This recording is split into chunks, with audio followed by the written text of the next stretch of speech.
Oh my god. I was trying to type fast to Erico Yeah. before we got into this game, and it just like all the spaces were in the wrong place and like letters were in the wrong order. It was awful. Cool. All right, we're going live in 5, 4, 3. All right, everyone, welcome back once again to this Beefcast presentation in association with IvDYogiTime.com. This is the IvD Yogi Time tournament number 28, all leagues, all divisions, but this is a matchup that I've been waiting for. This is a Masters player versus a Grandmasters player. This is going to be a pretty good matchup. Joining me, Muatorn, Brandon, you stoked? I am. I am so excited to see a Grandmaster player. Yeah. Always good. Especially one from a team that I like, mainly because they have like one of my favorite Protosses on it, iXlav, so iXlav is pretty awesome. Recently going to be casting with MLG quite a bit. Going to be doing their Major League Gaming versus Pro League tournament. That's going to be pretty cool.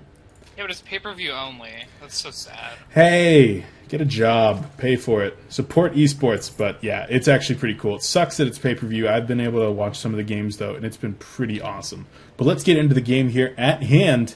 In the top right-hand corner, our pink Zerg playing the same colors as Stefano. We'll see if he can stand up to the master himself. He is UIcarrot. And his opponent down in the bottom left is Daybreak. On IS, he is iSKoMA, the purple Terran. Infinity 7, very much so. A good up-and-coming team, as you'd mentioned. Their star player, iXlav. They also have other great names, such as we got Sandbox on there, and we got Crazy Movin' also playing for the team. So quite a few cool names over there. Great organization. And iSKoMA being our Grandmaster player here, I would say that it's easy to give him a little bit of advantage in this ZVT matchup, and we'll have to see how this does come out in the end. Yeah, speaking about Crazy Moving, he's like one of the only Chinese players who've actually come to a foreign team, so that's really cool. I love that we get to see him play more. Yeah. Right now we do see a 16 hatch coming out of our Zerg player right now. Going to be scouting on about 13, 14 supply. So he's going to make his way over there a little bit later than you might normally see, but there's no kind of supply depot block. He's going to see the timing on the racks is completely standard for a 1 racks fast expand. No gases up, no proxy racks just yet. And it looks like right now our Terran player banking minerals, so he's going to be looking to throw down a command center of his own and get an early expansion going. Yeah, if this were a Proxy Rex build, I would poke my own eyes out with a pen. This is it's an expansion. Gases expand. Probably gonna go into something like a double gas, maybe like a third orbital if he wants to be really greedy, as it is Daybreak. Or he could do, some Hellions or something like that after. Yeah. The spawning pool with it slightly delayed. This is going to delay the queens out quite a bit, so our Zerg might have to think about taking some early gases to defend against any kind of early aggression, since those queens are going to be so delayed.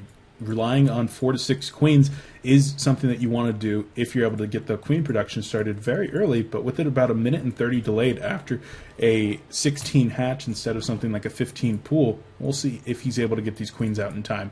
Although double queen production starting right away. Yeah, I whenever I see that 6 queen style, I just think, wow, those units were not this good before. Like, you couldn't make 6 of them, but that upgrade, or that buff in that patch, what is it, like 5 months ago now? Yeah, it was Almost? back in March or April, so yeah, that was 5 months ago, maybe even 6 months ago. That was the last big balance patch for Wings of Liberty. After that, it's kind of been Heart of the Swarm only. But yeah, since we've seen that, it's been like, you are Terran, Arcan Nev, no creep. Yeah, and so after this 1 racks expand, we do see the double gas coming down here for our Terran player, and the factory going to be started to produce immediately along with this reactor right next to it. This is going to be reactored Hellions, but with this refineries keep on mining here, there could be a very real possibility of something like a cloaked Banshee follow-up, something that Zergs are really struggling to deal with a little bit after MVP pioneered that style over at Gamescom IEM about a month ago. Yeah, just to clarify about that awful lolcats reference, that was your turn. You can stop no creep. Anyway, yeah, like you said, lots of gas coming out from the Terran. Looks like it's going to be a Hellion opening, but a lot of the time you do see Banshees with those.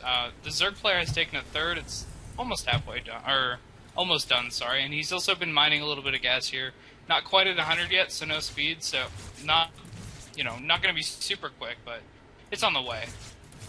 Yeah, the speed there is actually something that we've been seeing Zerg players skip a little bit.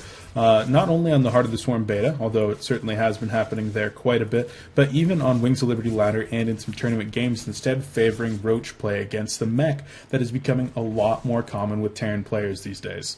But as we do see Stim coming out right here, the chances of Banshee follow-up a little bit lowered, and it's looking more and more likely that this is going to be bio, not mech. Yeah, actually, he's not even, going to be producing siege tanks yet, so it might be kind of like what Pult does, where you just get a lot of barracks units and then go attack for a while.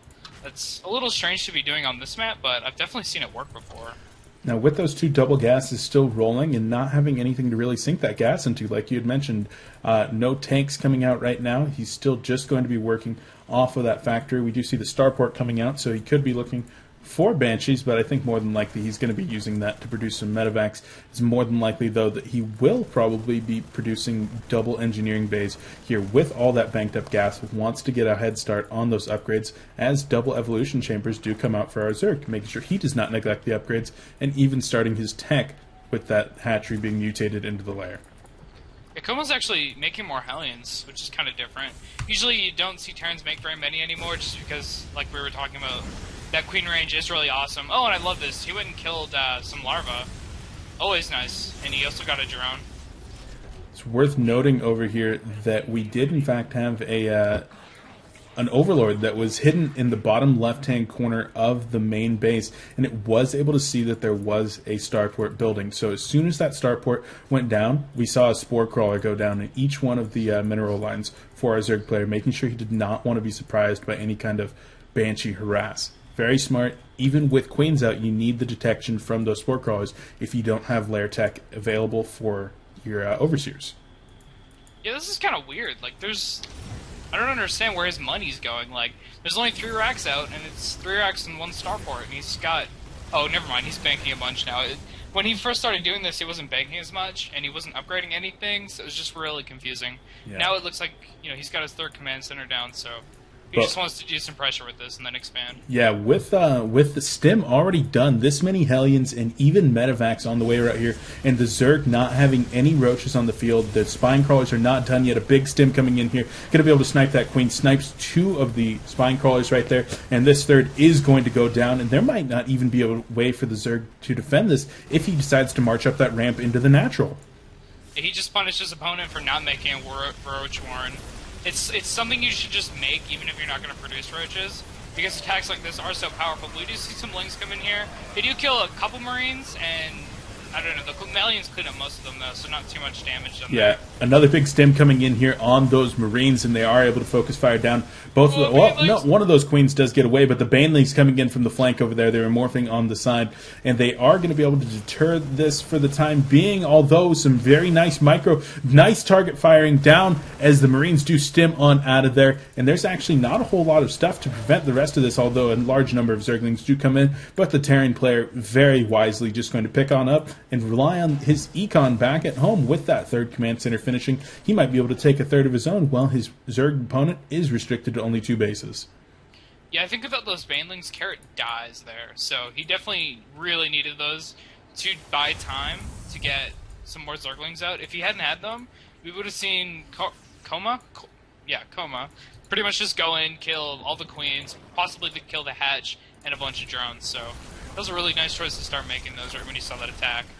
Our Zerg player right here trying to get a good surround on all these Marines, but unfortunately with the Hellions still there and another group of Marines going to be coming in, he's unable to, trying to double expand, knowing that he's far behind, but our Terran player, relentless right now, going to come in, cancels the 4th already, he's going to force a cancel on the 3rd right here, even cleaning up the creep, making sure that the 3rd is going to be separated for the time being, but look at the size of this army right now. The Marines going to get in there once again. Baneling speed has finished, and it looks like the Marines are actually going to get cleaned up, but they actually get a good lift off right there, and that was, like you said, a very hot pickup. And back at home, the Terran player has already expanded to his own 3rd, continuing his upgrades right now. Going to be finishing up 1-1 very soon. Armory already about 65% of the way completed. Going to be able to continue 2-2 very soon here. And Zerglings and Banelings going to be making their way into a fortified position for the Terran right now. And some nice target fire once again. The Marines going to do a nice job splitting there. And the Banelings forced to retreat off of creep. Not fast enough to connect. Yeah, this is pretty much all you could ask for as a Terran player, to have your opponent at low econ, forcing him to make so many Zerglings and Banelings, and managing to keep him on 2 base now for so long while you've taken your third.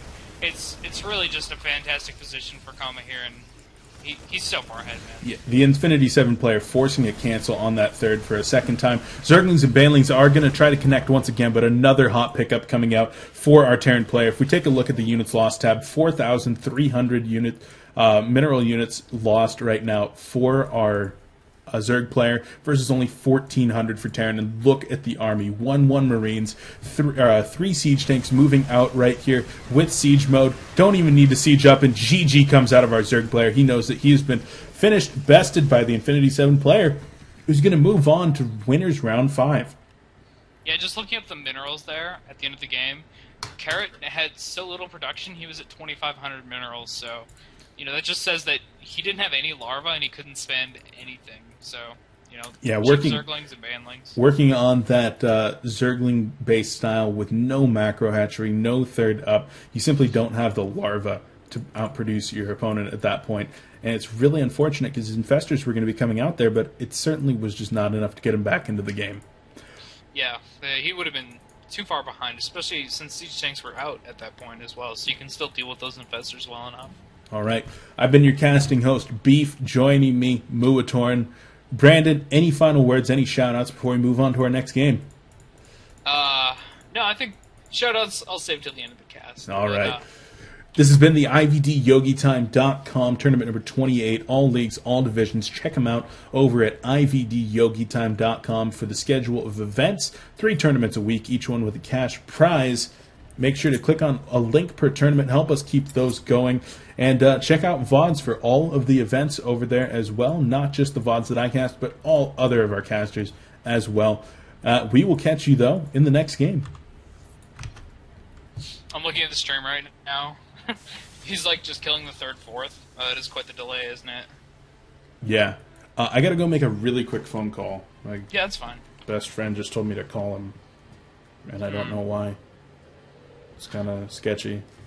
Yeah, I'm trying to refresh the bracket here, and I can't. Yeah, see if you can find us a new game. I'll be right back. Sure.